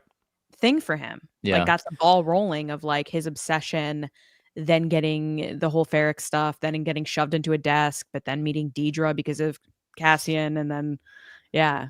And then he, in the process, Yeah. unknowingly saves Dedra because Cassian had her lined up in the crosshairs there, and True. he was Good probably call. taking the shot. So Yeah. Oh yeah, Um, he would have had her dead to rights. Yeah. I don't know if this happened in like Saving Private Ryan, but I remember in you guys are gonna laugh probably, but in Titanic when the ship's like going like starting to like they know it's gonna sink, and the captain is just like lost in his own head and he's just walking around aimlessly as everyone's Oh, he screaming goes back in and his running. cabin and shuts the doors. yeah, Yeah, but before that, he's just sort of like looking around Lady has like, a baby and goes, "Where do I go? What do I do? Yeah. What?" And he's and just he has like, no "Well, words. Yeah. And it's Yeah. like Cyril's walking through this battlefield. He can easily be killed at any moment, and he's just not even there. He just not like he's so Yeah. checked out in a different spot. He just feels like he's been completely like he never had control over his own life, I feel like. Like No. at No, no and point did that guy get to make his own choices. He never did because it was always he tried to do his own thing with trying the corporate security and whatnot, and then like obviously his mother is just like, oh well, I don't know why you went and did that. Like I told you it wasn't going to be good, and so he tried and he failed. He tries to do what he can with the Empire and just gets straight up used instead. So like he never does have that control of his life, and so when he finally does kind of have control of it, of just getting an answer out of Dedra of was I being used? What happened here? There literally is nothing left for him to live for, which is heartbreaking, but like that is what it is. And so he's just in that state, wandering around in the plaza. So And that's what Mhm. makes the moment with Cassian kind of tragically beautiful for his character, because it's the one moment where someone asked him, "Who are you?" No Yeah. one's ever asked him, "Who are you? How are you feeling? How's it going? Like, what do you want to do with your life? Are you happy?" No one's It's always directives and things turn off the lights. Like, okay, how about how are you doing? Like, how's it Mhm. going Mhm. today? I also No. think that question just from a curiosity standpoint makes a lot of sense. Like you're there and there's this war going on, and just some dude rolls up out of nowhere with a clear intent to kill you. And you're just But like, I'm saying Cyril's reaction to put the thing, and he kind of, you see it on his face. He's like, "Who am I? Like, who am I?" But wrong time to think that, obviously. But Yeah. I think it's the first time someone genuinely asks him, like, "Who are you? Like, what are you doing?" And Yeah. it's the same thing you were just saying, Jam. Like, Mhm. he's never been allowed to make those choices himself. Yeah. Like, that's Yeah. so sad. I I know. didn't think I would feel bad for Cyril in season 1, and I knew I wasn't sure what they were going to do in this season 2, but man, I really did feel bad for that dude by the end. I thought, a tragic ending was always coming for him, and I know Jamie can take the initiative on this one. I know if Matt was here, Matt would be That would gushing be about what I'm off about to the say. rails But about it. when did Oh, season yeah. 1 come out? 3 years ago? Yeah. Yeah. 2 years ago? ish. Whenever it came out. Like, we first met Cyril, and Matt immediately, and Jamie with him was like, oh, he's just like Javert in Les Mis. And I know since then, Yes. Tony Yeah. Gilroy's mentioned it. I know Maggie Lovett's mentioned it in her latest article, I think. We're kind of like, okay, like everyone's thinking this now, but Jamie, I don't know, since you're the Les Mis expert over me for sure. I'm not a Les Mis expert in the Well, slightest. you've at least seen it. I haven't even. Nerd Yeah, but- Chronic Online put the fight scene with the music from Les Mis over Oh, it wow. between the So, two characters fighting, and yeah, it was brilliant. Yeah. Not the Cyril bit, but I did get additional. I think it is ridiculously ironic that they made Gorman be Space France and then stage this entire revolution and have it look like the iconic French revolutions and everything. And it's just like The building tops Just are so French when it all of it. There pulls was so many out. like Yeah. of all the wide shots. I loved it, total different thing. I loved like the shots of all like the architecture and then like the ugly one Imperial building just like in the distance. Yeah. But everything of the revolution of the gore, and then with their chanting, with the way that they're with the flags in the air, with the barricades, with the singing, it was all of it was Les Mis. But what we're getting back to was one of the main characters in Les Mis, Inspector Javert. He's like obsessed with finding the main character, Jean Valjean, and to the point where he ends up just like committing suicide at the end. Spoilers for a really old book and another We got movie. spoilers for Titanic, Les Mis. Les Mis are up. Look out. But like from the very beginning, we're like, man, Cyril's gonna get like corrupted by the system and just become obsessed with it and just like want to just off himself. But like this was almost like worse somehow, because like he just gets so lost and used by the system, gets hit with that existential "who are you?" and then just gets taken out by someone that he kind of took advantage of in the first place, and then that guy gets his vengeance. But like it's just like, oh, like Doesn't even get the control to take his own life. exactly. It's just No control whatsoever. none. So that's why I'm like, it's worse. Yeah. Doesn't get to be a force ghost to reflect on what happened. Just it's over. Sorry, Cyril. Oh, Yeah. Sorry, buddy. how dark. But Yeah. yeah, Cyril was one of those characters for sure. Yeah. R.I.P. I think that he had a great arc overall, character arc wise. Like he was a character that no one like. He was made for you to dislike him, but because of the way that it was, he was still a good character. Because it's like, oh, this guy's like really, he has a lot of depth. He's well rounded, and he had that wild beginning, middle, and an end. So like he was a good character, even though he wasn't For sure. good. Although he did end laying down like he did on the bed, which was kind of weird. Same pose, pretty much. Yeah. I know. Oh, Although he's from Bridgeport, Connecticut, so represent. I didn't know that. I was Very born cool. there, Bridgeport. Woo! Take that Nice. ferry to Long Island, Cyril. That long ferry into the sky. He said that in an interview, and I was like, "Yeah, Connecticut, the one thing we have, Kyle, Well, we have great pizza too, and UConn, I guess." and UConn basketball. You guys have good pizza, yeah. Right on, don't man. tell- Oh yeah, don't you tell- guys are up no, in don't tell Boston. John that. Don't get him started. Don't. Well, I don't make the pizza. It's not like I'm like, Listen. oh, thanks, man. I'm just like, I agree. It's really good pizza. It's very good. The other thing before we get to, I choked to death for making fun of Cyril. Thinking about the pizza. Yeah, I need some pizza. I need some oil from pizza down my throat. But the whole like setup, you know, this might be going back to episode 7, but you know, we're gonna be bopping around, I guess. But like, they're clearly like young cadets who aren't very experienced. Yeah. So to me, it Oh my felt God. like Partagaz and whoever else was ordering whoever to show up there was expecting at best Ferrex 2.0 and not something that was going to trigger the rest of the galaxy into this rebellion. And There's that one they- shot where the young guy is putting his helmet on, and it's like not perfectly on. It's a little like that's the guy that gets shot. They did that on purpose. It's like you see this innocent little Yeah. boy, and he looks like a boy. He's a younger guy putting his helmet on. The guy's like, "Okay, guys, we're going out," and his like goggles are sideways, and then he's the one that drops to the ground. And Yeah. so heartbreaking. Yeah, and they had to start it because the Gormans didn't. So they're like, all right, we got to make it seem like they shot us so that we start firing back. And Mhm. that's what kicked it all off. And it was just that damn sniper. He took out so many Yeah. people. Now I know they had, I believe they had 2 TIE fighters also fly overhead. So it was a little different than Ferrex, but the ground game, they weren't expecting this big, huge thing to erupt, or they would have had better trained soldiers. I mean, the stormtroopers Yeah. were cool, like probably cooler than they've been, but it's stormtroopers and then young cadets and like Wasn't much. really sad barricades that my Bijan Frise could probably jump over. So I you mean, know, like Cyril jumps over one on the way out, so it's Yeah. super easy. he's like, I'm athletic. I should have been a runner. Oh, too bad. That's When, my calling.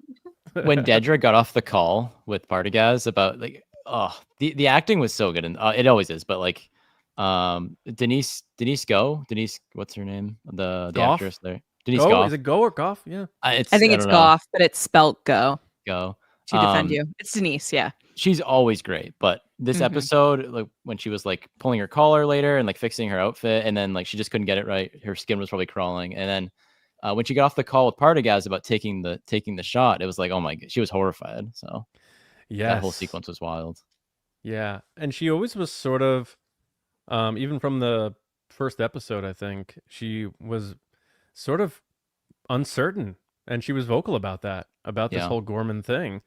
And as it was building and she realized there's nothing she can do about it, but it's still in her name. Like she's backed into a corner so much so that I feel like they put her in those rooms to like make us feel that. Like she had nowhere to go except do the things they wanted her to do. And even if she did those things, it's thanks for doing your assignment. You Mm. know? Yeah. There's a moment Just- of doubt when the guy comes in and goes, "What's the call?" And she like pauses, and then she's like, "Proceed." There's a Yeah. moment where she's Yeah. like, I don't know if I can do this. She She's still sucks, to be her- clear. Yeah. Oh no, Yes, yeah, she's I yeah. completely agree. Like her faith in the Empire though is starting to just not exist. This entire season, because as her career has progressed, she's also realized more of like the truth of the Empire along the way. Mhm. So it's just this is what happens when you learn more about it. And then the other thing about like Gorman in general with Dedra is, as you just said, like she's the one that was to make the call of is this actually going to happen. So as it gets reported later on, the other big trend was the winner reports the story, and so it'll be talking about what happened at the Gorman massacre, and it'll say, oh, orchestra or the Empire's forces led by Supervisor Dedra Miro, and so her name will be attached to that Yep. forever. Yep. The other guy will also probably be in there as like another bit, but she is the main name attached to it. So if it ever comes back where the Empire's like, oh, we screwed up with Gorman, whoops, blame Lieutenant or Supervisor Miro, and then it's just gonna like reflect back on her that way. Because it was even though it is a win for the Empire for the resources, at the same time it is this like major loss as well, because there was a loss of life for the Empire, and that's how the rest of the news was like reporting it, at least that way. Yeah, the and they martyrs, and they called it an insurrection, and there were outsiders that played a role, which There were. hello, that people say that now. Outside forces have done this and that. Yeah, it was they're definitely controlling the narrative, which is Yeah, and interesting then because in episode 9 they talk about controlling the narrative with Mon. In the other So, direction. Right. Mm. Yeah. Yeah, because episode 8 ends with the elderly women, Edie being one of them, huddled around the couch watching, the Imperial News Network, and they're like, the terrorists. We lost so many brave Imperial soldiers, and they're crying. They're crying, and it's just like so twisted up, and it's like, man, you got the state media, you got all this you stuff. sit with that, Edie. You piece Yeah, of ass. and I hate and Edie. she, She's so good though. my She's God. Oh yeah, no.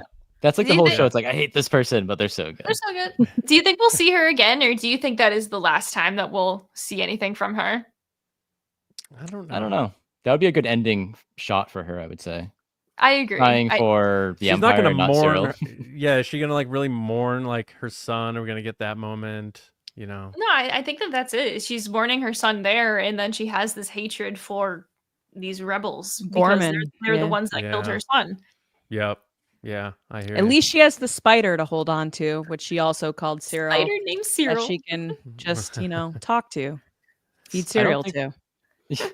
I don't think we've talked about it yet, and I know people have been reposting it, but like I know Star Wars Explained was reposting stuff today about I think it was from Chris Kempshaw's book, the Rise and Fall of the Galactic Empire, but like how an empire always needs an enemy to like create like with the narrative and everything. Clearly, Yes. it's been Gorman through this, and we see it Yep. in real life, Fictional obviously, and too. real life. Yes. Yeah, exactly. So, it's just the timing of Andor with this season and even the previous season. It's chilling, but it's good Star Wars as well. So, And my last point on episode 8, and if you guys have more, for sure. I mean, we want to get to. Well, we 9, got to of get into course. Mon. We got to get. Yeah, into we that. will. Oh yeah. But like I was thinking about it, and I'm like, all right, Cassian like actually literally built pieces of the Empire in Arkina. Prisoners died there doing that job. Them trying to get this resource for the Death Star, massacred all these people. It's like, I'm not even trying to be funny. The Death Star is killing people before it's killing people. Yeah. It's like this whole thing has taken the Empire to levels that I don't think they fully understood. At least people in ISB and stuff like that. They don't. I mean, another like layer of it is a lot of people within the ISB. It's clearance upon levels of clearance upon levels of clearance. No one knows what's actually happening in the other locations. Even like Dedra doesn't know the full situation of what they're actually doing. Because when Cyril confronts her, he's demanding to know why there's the mining equipment, what's going on, and she can't give him a fully straight answer because she doesn't know all of the information. Like she knows that there's something that they're gonna mine, but she doesn't know what. She doesn't know the full answer. She just knows energy project. That's all she knows. Yeah. Exactly. And like another thing of just like the Death Star has already killed so many people just being constructed. Like looking back on one of my actual favorite Star Wars books, Rogue One Catalyst, they go through so many worlds just in the testing of trying to figure out how to harness the energy in the first place. And like it's countless. I was gonna say Gorman is not the first one. They're the last resort. No. Yeah. Right. Yeah. Of just and even and they're just being mined and stripped of their resources. Even the people on Narkina, they were building parts of the Death Star, and people dying in there and losing their lives and all that stuff. So it's all this stuff just to build the Death Star is pretty horrifying. The behind the scenes of it. Yeah, it makes what Luke did that much cooler. Yeah, exactly. All right, so let's get into episode 9 if you guys are good with that. Obviously, it starts out with the fallout. We're back on Coruscant. We got Benjamin Bratt. The shock value is gone from that, and Tony Gilroy made a smart decision and explanation of that. Yeah, he's so good. He's He's like, I got to get that Band-Aid ripped off first before he does his real work or whatever. I thought Benjamin Bratt was great. Like if he was Bail forever, amazing. I thought he was wonderful. It was just like took a little bit to adjust to because in Rogue One we see Jimmy Smits again, and it's that whole thing. But what was your guys' take on Benjamin Bratt, by the way? I thought he was fantastic. Yeah, like, right. It was a. I'm glad that they showed him last week in just like the one scene, so it was just like, hey, here he is, just so you know. But this one in actual scenes was just like really I can't speak right now. I don't know what's going on. Sorry. It's a lot of Andor. Oh, yeah, no. Benjamin Bratt was great. I liked him a lot last week too. I know someone in the chat mentioned like, it's good to do a recast rather than just trying to like CGI, Jimmy Smits in or something.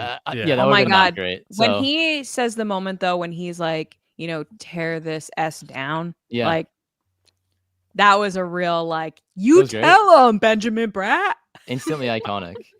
I would have loved Jimmy Smits doing that though. That would have been cool. I thought of that immediately too. I was like, this line's great. Benjamin Bratt's doing it, but imagine Jimmy Smits doing that. Yeah. I know. If you've ever seen like Dexter or Sons of Anarchy, like that guy can be. But Comic-Cons are now going to do the double bails. The double bail photo where you get 2 bails for the price of 1. God, imagine. Yeah. Be a good photo op. Which Bail was killed by Tarkin? That's the question. Smits, he's the one that's on the ship, right? We never see Bail die, so that's true. I want to believe. Bail lives. Everyone lives. Mace Windu's coming back. Natalie Portman wants to be a Jedi. She wants Padme back. Kaz's dad there wasn't on Halcyon Prime when it got hit, then I want to believe Bail got off older on somehow. Right. A nice callback. Random, yeah. I don't know why, but before we get into like the crazy details of spy games and or Mon's speech, I really do want to talk about the production of this episode because the sets and real world settings and everything just next level. It's some of the best sets I've seen in Star Wars. They were so cool. I think from the stairwells to the outside shots, like you said, with the drones, which we had seen. I think set photos had leaked of them outside because they're outside, but like everything just looked so cool, so that when it was mixed with the more new stuff and prequel chamber stuff, it didn't look out of place. It looked very similar. Which I truly appreciate because I can only imagine the work that goes into like finding locations like that. You're just walking around all day being like, how does this look? I love how, so since this is the Imperial Senate, like we have, they knew that they had the room to make it look a little bit more different than it was in the prequels, especially with like the main plaza and everything. And I love how they just went all for it. And I love how the majority of it is practical, which is wild because it's a place that actually exists. Yeah, Um, yeah. and then the majority of like the interior of like those big hallways like also exist. But again, like it's the Imperial Senate, not the Republic Senate. And then once they actually get to the Senate chambers, yeah, it looks much more similar, just a different coat of paint. And so I love to see that difference along the way. It's much more like chrome, not Yeah. gold. Yeah. The future, Right. everything's chrome. Right. So Yeah. Yeah, I feel like the Empire is not a fan of colors. no, They just- not at No, all. not at all. Yeah. Everything's white and Let's bland this boring. out. Yeah. Yeah. Clean everything with bleach and Yeah. go home. Yeah, I knew the speech was going to be coming, just because obviously the teasers and whatnot, and the moment in time that takes place, and I really liked how they handled it. Obviously, there's certain concern with fans. Obviously, the K2 Cassian meeting, there was a one-off comic where that was handled differently, and then her speech in Rebels, but they wove it so well here where I felt like them killing her transmission allowed her to be able to give a second speech, and that was the one she gives in Rebels, and I just think they handled it really well because there are two different speeches. Tony Gilroy wrote a completely different one here. It wasn't like it was the same exact speech, and they're like, this is the point of view of a different Journal of the Wills about what happened in this I loved moment, the interview they did about it. They did release information about the whole speech stuff, and Genevieve O'Reilly was like, I want to give this speech. This needs to happen. Yeah. So Dan Yep. Gilroy and Tony Gilroy were like, you're really going to make us write this speech? God, we're going to write the speech. And then they wrote the speech and put it in there. But the way they played around it, like you said, was they made sure that they also stayed true to Rebels. But at the same time, they were like, we have to make this also meaningful here.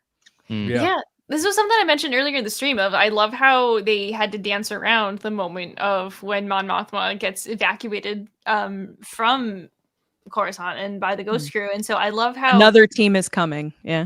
so it was something that just like needed to like anyone who watched Rebels would like know, be like, oh my god, how is this gonna happen? And like, are we gonna see like the full handoff at the end? Like, when's Erskine gonna change into that funny outfit with the helmet? Like, what's gonna happen with that? But then he never ended up doing that. I'm a bit sad that he didn't, honestly. I know. But like, it is what it is. I love how it fits in perfectly with it though, and like, sure, like I wish we would have been able to see the ghost at least or something like that, but like it wasn't needed at the same time, because as much as I personally just would have loved it, it wasn't important for this part of the story. Like we got so much goodness instead. Again, Dave Filoni was like, don't touch my stuff. Don't touch my family. Just spraying them. Don't touch it. The speech had a lot of really big moments. I think the moment that, like, anytime I watch, like I watched Empire with my son for the first time. He's 6, not that long ago, and still to this day, anytime Vader says "No, I am your father," I get chills. I get like little goosebumps in the back of my neck and my hands. It's just like a permanent thing that's always going to happen. And I think the moment when she calls Palpatine a monster, and the way she like slams her fist down a little bit. Like that moment, I'm thinking about it right now, and I feel the hairs on the back of my neck stand up. That's going to be one of those moments for me. Do you guys feel that? Do you guys have those moments with Star Wars where it's a permanent goosebump? And was there any part of the speech that gave you guys that? I like the same one you're mentioning there, and I like how like she just got it in time, and then they cut the feed and made it even more impactful the way they edited it and made the way they did it. But yeah, absolutely. I mean, the whole speech was amazing. I saw someone in the chat had the death of truth is the ultimate victory of evil. Like the writing's unbelievable on this show, and like the speeches they've done, the monologues they've done between this, Kino's, Luthen's season 1. I think there was another one earlier this season even. So yeah, Vel had one. Yes. Yeah, with after Cinta died. It's just I don't know. It's a show of amazing monologues. It's great. And this was like, I don't know if there'll be anything next week for the finale. I'm sure there will be, but this was Bix's video to Cassian. Like, yeah. That was beautiful with him like running and the reaction, and that was so painful because you know he's not going to find her, and he's running as fast as he can, no matter how tired he still is. That's such a rom-com romance moment. Where she's was. saying she's leaving and they're cutting to him running and sprinting, which I felt bad at the very beginning of that. It looks like they made him run up a hill, and I was like, come on guys, don't make Diego run up a hill. Like it looked like Run kind up of that hill. stressful. And then he's like sweating and crying in this shot of him that, you see photos of it everywhere of like the camera comes below him and he's just got tears running down. Oh, Yeah. so heartbreaking. The parallel cuts in this show are unmatched. Mm. They do a lot of that. The parallel, like, hey, this is happening while this is happening. Isn't that depressing? Mhm. There was Yeah. another really good shot, since we're talking about that sequence right now. There was a shot when he wakes up that morning and he's standing in the doorway looking outside, and it's just like the silhouette of like the round doorway, and it's just him in the center. It looks just like in season 1 when it's young Cassian, just like Yes. on Kenari. And I was Getting thinking left of that behind. immediately. Yeah, he's just there in the jungle again, on his own. And I was just like, Good "Oof, call. look at this guy." I was gonna mention it earlier when we were talking about like favorite I thought the moments and, like, same thing. shots. It's like, Like, oh, little Cassian. It's like he's a little boy again. Oh, yeah, because yeah. it just is heartbreaking. And that was like before it all even like happened, before he watched the full Yeah. video. Yep. Yeah, I mean and then you think about like that line in Rogue One, I've been in this fight since I was 6 years old, and how like angry he is saying that to Jin. Mm. And it's like, I mean, we don't have time to get into, well, maybe we'll do that, have you guys back after this whole show's out, and we'll like how much better is Rogue One now that we've watched, I all keep of thinking of the Andor. scene where he's like, I've given everything to the rebellion, like spies, espionage, like I've done so much. Yeah. The scene Yep. with all the guys when he's talking to Jin before they leave for Scarif. That scene, every single episode of Andor, I'm like, oh my God. The And stuff he's Melchi's thinking behind about. him. Yeah. Yes. He's Yeah. given up He has given so much. Marva, Brasso, Oh my Bix, gosh. B2. I mean, Yes. I don't know what's up with B2. Oh. Oh, He's always wondering when Cassian's coming back too, which makes that much worse. That word. It's like It's a like the dog. dog in Futurama. Yeah. Oh.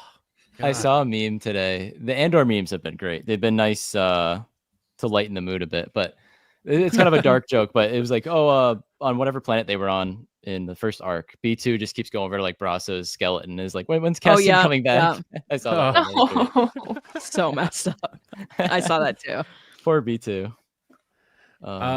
So what I like that this was sort of a cat and mouse thing, and like one of my favorite, espionage cat and mouse movies is No Way Out with Kevin Costner and Gene Hackman, and it's like two people who like are right on each other's tails, and it's just like there's so much like almost just got him. And I'm realizing as I'm watching this, I'm like, I know Bale's gonna be fine, I know Cassian's gonna be fine, I know Mon's gonna be fine, but in the moment watching it, I still felt as much concern and stress as I would have if I was watching a Star Wars movie that I didn't know what happened after. Yeah. They just did such a good job of making you feel the urgency, but also like this whole time Cassian's like becoming the leader, and Luthen's like, you got to be a leader, and he's like, all right, I'm a leader, all right, what else do I have to do to be a leader? And it's like now it's like when those doors open and Mon walks out and it's just Cassian standing there to help get her out of there, it's like the hero moment now. So now he's a leader, but now he's a hero. And like you see Mon is totally out of her element. She's like, I don't know if I can do this. And he goes, welcome to the rebellion. I'm like, what a line. Amazing. Just coming out of nowhere with that. And then like killing the driver. And she's like beside herself because she's like, so she's like in it. Like now she's about to, be the Mon we know, where she's going to put on the white sheet and cut her hair and be that Mon Mothma. And like him being like, after killing the driver, she's like about to collapse. And he's like, look at me. And he's like, take my hand. And then they take off. Like you realize we're rooting for these people throughout this whole series. And Mon is doing all these badass things behind the scenes from a diplomatic, tactical standpoint. And Cassian's doing the same thing, but in a guerrilla warfare standpoint, and they're both finally understanding the power of what the other one has done. Like Cassian watched the speech, he heard the speech, he couldn't he watched what she just did for the cause of what he's been fighting for, and then he told her the whole time they're escaping everything he had been through. And then I feel like there's this immediate kinship there between the two of them, representing the two different sides of the creation and the rebellion. I just loved it. Yeah. And I like how it was the two pretty much main characters of the show finally meeting after, it feels like years. I mean, it has been years in the show, but after all these episodes. They never crossed paths, right? in Andor? No, I don't think so. Because Mon Mothma's always been on Coruscant, right? And Cassian has been there, but in the shadows. Yeah, it's either I don't think Chandrilla they've or met. Coruscant. Yeah. Yeah. But it was like they got in the elevator, and it was like there's finally like that moment clicked. Right after he had said we have friends everywhere, like and they were together, and then back at the safe house, they had their conversations there too, and make it worth it, or make it make How it count. can I or thank something. you? She said, and she realized he had been there before, and he goes, "Yeah, I used to live here." And she goes, "How could I ever thank you?" And he goes, "Make it worth it." Which you're like right. AJ, that was amazing. Yeah, and it's like those similar themes where it's like it reminded me of when Bix told Cassian like we have to win. It's just like there's like anytime a rebel's talking to another rebel, it's not about you got to save me or you got to help me out here. It's we got to win. Make this worth it. Make it count. There's a selflessness, and then when you flip it around and look at the Empire, and you look at Daedra, and you look at Partagaz, and you look at Hurt, and all these like little slimy nerds, they're just worried about themselves in the end. Yeah. And it's that selfish thing. It's always me. How do I get out of this? How do I do We'll this? be Krennic's heroes, worried about me. the Emperor. He's worried about Tarkin. And like Mhm. everyone on the rebellion side is always worried about the cause. And like it's showing that it's becoming this unified thing from all these different, areas. And to go off that, I liked Willman going back. We have to jump around with all these, but going back to Willman and Cassian doing their mission on Gorman, it was Cassian had said to him, "Do you want to fight or do you want to win?" I think is what he said. And then later, I like their whole Ferrex Stone and Sky, like, and they did like their. Like, I love that phrase. Very they did, cool. like their Predator handshake, like you saw. Yeah, Pretty much. I love that little moment. That's a Yeah, great Yeah, thing. that was nice. They carry that with them because it's like they're not going to like forget Ferrex because that's what brought them together, and so they're going to always carry that with them. Yeah, I love that. I almost wish they can get Willman like in Rogue One somehow, just like Adam in. the special edition Adam. Yeah, He's because he's secretly a great been there the character. entire time. Yeah. I'm very interested to see what happens with him, so we'll have to see. I guess he got shot in the leg on Gorman that we don't off screen. We don't see that. Something Bowman. happened to his leg. Yeah, it was Something like all happened. bloody. Something happened, but Okay. I'm glad they reassured us that he was going to be okay. Like immediately, he was like, "He's young, he'll be fine." I'm like, "All right." Yeah. Jeez, don't take everybody. I know. Man. I thought it was going to be another. I know we lost Cyril, but we knew that was coming. We didn't lose another friend this week. I don't. I mean, a lot of Gormans, but yeah, a lot of Gormans. none of the Ferrex crew went down this week. Yeah, one of the things that kind of really stuck with me with this arc, anyway, and I feel like I'd be dumb to not mention it, is like this show can't be discussed without mentioning that the Gilroys are 100% holding up a mirror to today and to ourselves and asking us as humans, if faced with this situation of, war or fighting for what's right or doing what you need to do for yourself, what will you choose? Because they're also saying at some point, you're going to have to make that choice, because that's what we're experiencing with all of these characters is they think, even the ones in the Senate, etc., think that they're untouchable. But at the end of the day, it's always going to be who's next. We see the senator from Gorman get arrested. Who knows what happens to that guy? I know. And that was chilling. then, it's so terrifying. But it just really stuck to me. Like, what would you do? Would you sacrifice yourself and for the greater good of what's to come after you? Or would you do what's right for you? Which is what we really see in, I think, episode 9 with Cassian, is he's grappling with this like big stuff and I'm going to leave and I'm not doing this. And then you have Clea who's like, I'm in this 100%, which, by the way, she was the only strong person in episode 9 that was like, no, we're doing this. Let's go. And she looked good the whole time. Like no sweat, no nothing. She was like, I'm on my phone, like a publicist. She was like, I'll be right back. And Luthen's a hot mess. Yeah. And she's just like, go to the gallery right now. She's confronting Cassian at the beginning of the episode. Like, she's just such a good character. She's so great. But yeah, it's just like, what will you do? And time again, it's these little moments and glimpses of people doing what they can to help the bigger fight. So you have the people that locked the door. The guy goes to shut the broadcast and they're like, you need security clearance. And he's like, this was broken yesterday. And they're like, yeah, you told us to fix it. So we did. And he's like, I need the key. And they're like, go find the key. We don't have the key. And they kind of look at each other like, What are you gonna do? I loved the use of the journalists and with the use of the people who are the workers that get looked over so easily within the Senate building. Like that was something that was just such like a good little ad because like they focus a lot on the journalism within this arc with everything with Gorman, the way the news was presented, and then that's Cassian's cover there, and then again on Coruscant. So like I loved getting to see the media pool for the Imperial Senate, by the way. That was really That funny. was cool. And literally using terms like, oh, I don't have a desk for you, you're gonna be a floater. Like, let's just like throw that in there. It is like exact. Love to see that. But then it just utilizing as well the two technicians to make sure the door was locked. Just a small choice. Just like they didn't have to pick up a gun. They didn't, and it just gives you that bigger picture of like everybody's kind of doing their role in the bigger scheme of things. Yeah.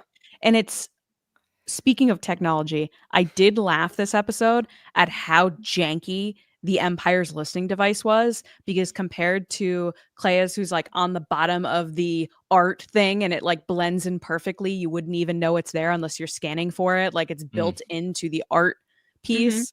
Whereas it seems like they just kind of like the Empire stuck some goo on it and we're like, here you go, under the bench. Some bubble like, gum. Just literal, and it was like this square. Yeah, and it was like this Mm. square thing, whereas the rebellion has like discs and gold and all those other things. And then the Empire's like this block. Yeah, the block with the antenna that's like looks like a remote control that they were like, eh. And then you see how many people they're monitoring, and ISB is like chilling too. They're like, oh, one of these people we've been watching. Basically, almost every Senate office, I feel like they had a every office was bugged. And then there was the ones that were priority, and like that was a sequence we haven't even like touched on yet. But like I loved that surveillance sequence in which they used like again like the McLaren Center to like record all of that, which is so funny. But that all was set up so cool, and then having the plant agent call in for instructions as well during that, and not necessarily getting through properly the first time, and then the main officer being on the switchboard in which he's getting more directives as well, and we get the Yularen wants a report reveal as well. And so like that entire sequence was just like great because it goes back to the Empire is just so arrogant, they don't think that anyone can dupe them, but they constantly are, and they're constantly just trying to like catch up at the same time, which is the dumbest so ways weird. too. Like the 3D printed press badges and locking doors. They're like, whoa. That's the thing. Everything. It's like when Clea was trying to release that listing device from the art piece. She was like, Lonnie, this is do or die. Like, we cannot mess this up. Whereas the Empire has the luxury of slipping because they're too big to fail. It's like, like a giant corporation. And the bigger you get, the less you're able to keep an eye on everything. And the guy was like, we never keep that door locked. And it's like, well, you're supposed to probably, but you're so used to it not being locked because you guys mess up all the time that now you're totally disoriented. So that the Empire clearly showing, well, Gilroy and team showing us the Empire clearly having major communication issues, which spills into, the original trilogy and everything that happens with the Death Star. So I mean, that makes total sense to me because I've worked at large, huge companies. I've worked at small companies, and you can fly under the radar a lot in large companies, and there's also a lot of things that get lost in the sauce. And the Empire at this point feels like there's no threat. Like everything that they've encountered, they feel like they have still full control over, including, in the immediate aftermath of Gorman, that they can be a little careless. And sometimes that carelessness just happens naturally because the Empire is just too big. Yeah. Lacey, I like how you mentioned the technician guys or that locked the door, because at first I was like, oh, were they plants by like Lieutenant? But I'm like, no, I thought they were. They're just people with opinions, I think, and just wanted to. They liked Mon Mothma's speech, and they were like, oh, I think they're just people that hate the Empire. Yeah. Yeah, like the hotel guy. He helped out. He didn't write Cassian's name down and all that. So there's. Yeah. And he told him about how they clear this stuff every day. Gave him the same room. Like, yeah. And plus, it's like the whispers are out there of like the broader rebellion already, and so like people are aware of it. It's finally all starting to come to a head of it becoming the broader rebellion, which is eventually what we end up seeing in the events immediately to follow in that one episode of Rebels, is the rebellion truly coming together. So it's out there, and people are aware of it, and so it's just It There it goes is. in episode 9, Rise of Skywalker. They say like, where'd they get a fleet of that size? And like, it's just people, sir. It's Like, just people. it's just people. Yeah. It's the same thing. Yeah. I did want to go back to Bix's video again real quick because like the end of her video is just so heart-wrenching because she says when it's over we can do everything we always wanted. And it's just you know that like We know in a Your year boy is not doing anything. in a year Cassian is going to be gone. And it's like so many of these people don't even realize, like Bail Organa, like you're like, oh, he's okay, and then you realize like that guy has like a year left to live, and it's like crazy to think about it that way.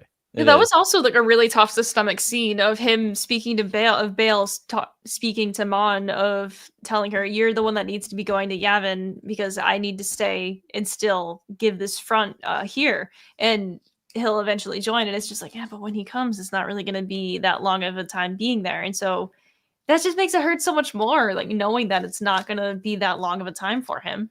I know. Yeah, there's a relief when, I mean, we know certain characters survive Andor, but there's this sense of relief when things seem like they're going to be okay for certain characters here, and then you realize like, oh man, we're like right up against it at this point, so it's not going to be much longer for any of them. Like even Cassian, it's like, you know, we're so glad he's becoming this leader and this hero, and like he's finally like reaching his peak, and it's like the dude after the show ends, the dude's gonna have like 3 days left of his life, and we're gonna watch it in Rogue One, and it's just it's brutal. It's absolutely brutal.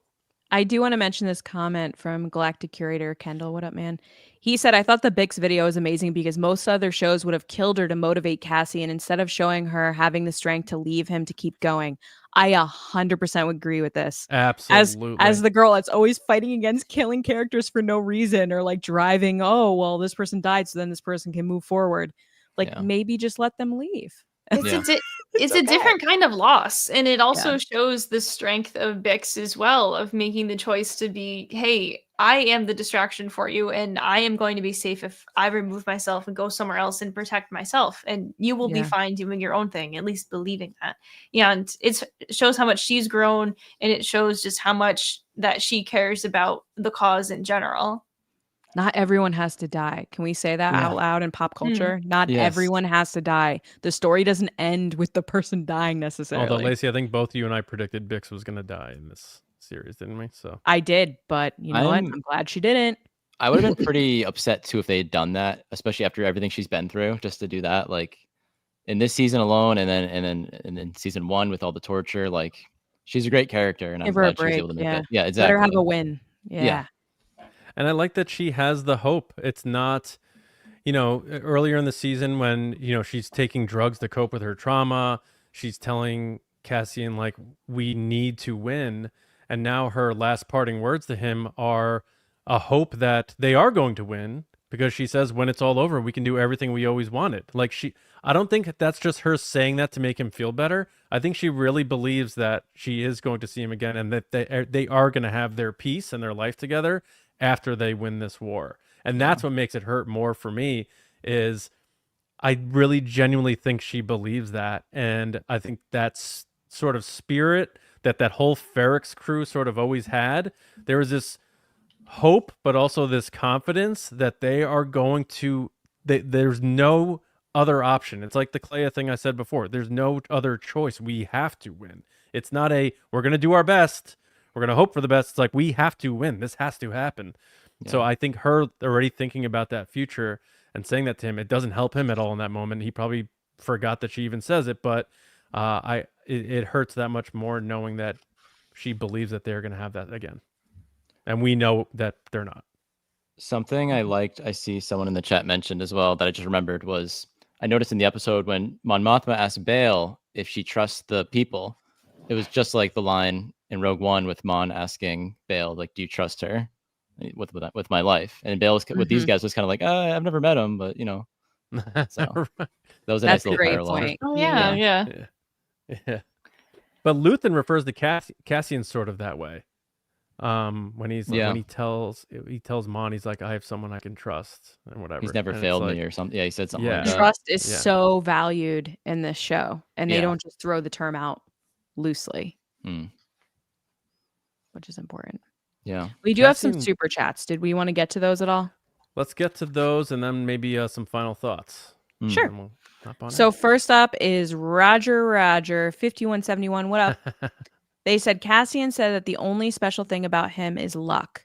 Obi-Wan said Obi-Wan said that in his experience there is no such thing as luck. The Force is strong. Fair. Yeah. I read that last line in Chirrut's voice. The Force is strong. I'm like, yeah. I think this is the first time I've ever seen someone write it Obi-Wan, and I appreciate that. I've never seen that. That's good. It's clever. Roger Rogers back again. What up? Said, when Cassian told Mon Mothma to make it worth it, brought me back to episode 1 when the girl helping Cassian asked him, is it worth it? John likes a good bookend. Bookends are nice. They're like they're satisfying. I do like them. Yeah. Thank you so much. We really appreciate it. Thank you, Roger. If that's your real name.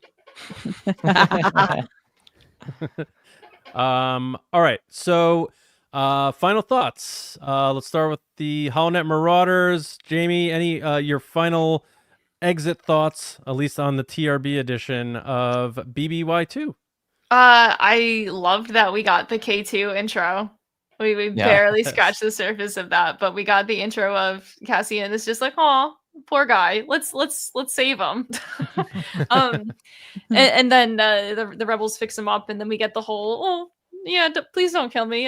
That won't be good. I love that intro just to like set the tone. I'm sorry if I offended you. Like immediately that elsewhere. Yeah. And Cassian's just like, this guy. Like I just loved that intro. And like K2 for me was, for some reason, when the first time I saw Rogue One, he wasn't a favorite droid of mine, but he has grown to be one of my favorite droids. And so I'm so excited to actually get to see him again. So that was just super exciting. But this entire arc was some of the best Star Wars that I have ever seen. And I mean, I gave it a 9.5, but we don't know what next week is going to be. And there's only room to grow. So I think that and you see there's stuff from the trailers. I don't know if you watch the trailers or not. Like some people don't like to watch the trailers. I have. There's still a couple little things. He wrecks some house. Yeah. He There's a stormtrooper that gets bodied or yeeted or whatever someone said before. Yeeted. Yeah. Bit of both. Yeah. Yeah, I forgot we had mentioned. We didn't really talk about K2. Yeah. And it's called the K-2S show. We forgot to talk about it. Oh, we talked about the evil ones, not the good ones. True. Although, it was him in looking at Cyril in that room, right? Where it was just the one still looking at him. That was amazing. Just like, who's this guy? There was something unique about him, even when he was programmed as an Imperial droid. Alan Tudyk's great, and I hope they do more behind the scenes stuff about his character's return, because at Celebration they showed us stuff, and I think they may have put out stuff publicly. I can't keep track because there's so many snippets and sizzles and stuff, but hearing those two talk about being back together brought warm feelings to my heart for sure. Yeah, I don't know, I was just thinking of the K2 thing. You guys have seen like the Family Guy Star Wars thing, like Blue Harvest? Yeah, so like when they're in that, Han Peter's like, I'm taking this couch, and he brings the couch onto the Falcon. All I could think of when Cassian sees the broken K2 droid, he's like, I'm taking this droid, and he just calls it over to the ship. But it's such a random thing, like the chaos is going on, like, I could use that droid, and I'm glad he took him. Smart move. Yeah, exactly. Yeah, because you can see what they can do, so be a good asset for the rebellion. So AJ, any final thoughts before we hop out? I mean, it's one of those things where like we've talked for like almost 2 hours, and it's like I feel like we just scratched the surface. Like these episodes, as Jamie said, this was some of the best Star Wars to Star Wars. It's just to Star War. I don't know how you say that, but it was unbelievable. It was a 10 out of 10. I could probably go on. I mean, we'll do our show tomorrow night and talk about it again. But no, it was perfect to come on the show with you guys. You know, we've been a big fan of your show as well. You guys have been sort of someone we look up to in the community as well, in the positive Star Wars fan community. So that's very nice. It was great to come on to talk about these episodes. It was like it was perfect. So You guys picked the best ones. I mean, what? Yeah, How did you somehow know? it lined Thank up. you, guys. We got to have you guys back on and talk about some silly stuff, though, for sure.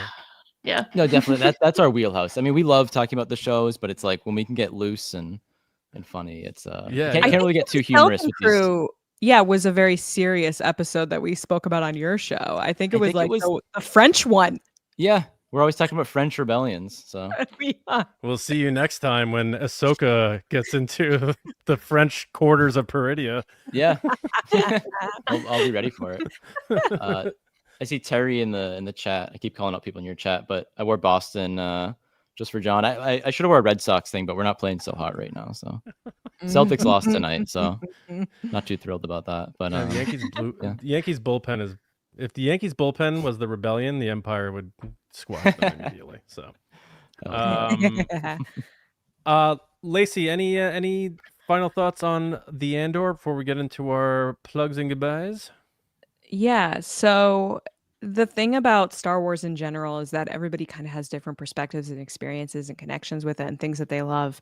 And just hearing you guys talk about it, like Rogue One, I would say obviously it's an amazing movie. Not my favorite. However, I loved K-2SO. His dry sarcasm, I thought he was hilarious.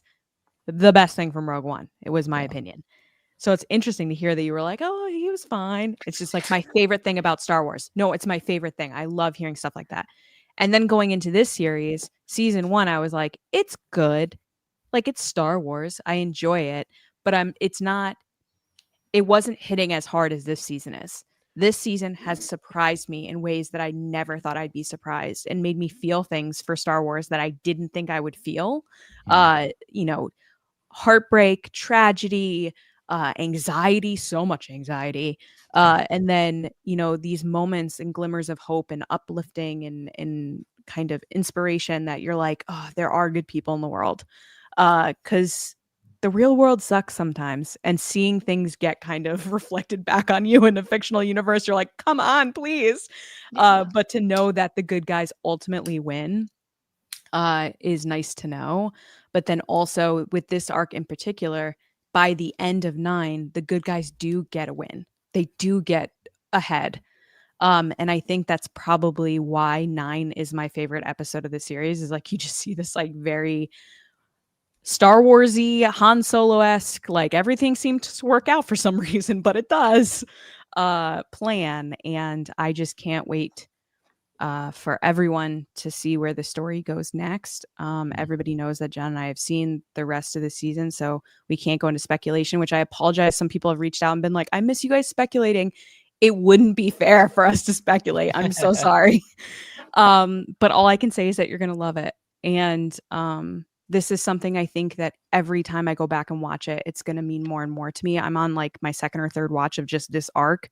And again, I was sobbing making pasta in my kitchen because it just like hit me in a way that like Star Wars hasn't hit me like this in a long time. So I have to give credit to this team and this acting and Tony Gilroy. Like, you got me, man. You got me in ways that I didn't even think were possible, to be loving war. How many times, John, in the past 7 years have I been like, I don't really like the war in Star Wars? Like, I've said that so many times. Yeah. I'm in. I love the war. Thank you, Tony. I'm in. Right on. Yeah, 9's my favorite for the same reason. I felt like I was pumping my fist a lot and just like loving watching Cassian be the hero, watching Mon do the thing that nobody else could do, just seeing those two do that and then come together.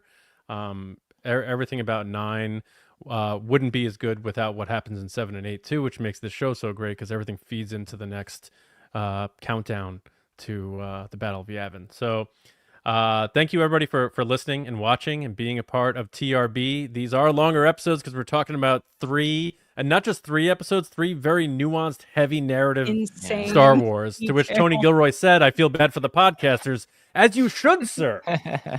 As you I'm should. thanking you at the same time. Yeah. Thank you, Tony. Holonet Marauders, Matt, maybe next time, pal. But Jamie and AJ, once again, for everyone who is listening or watching, let them know where they can find you.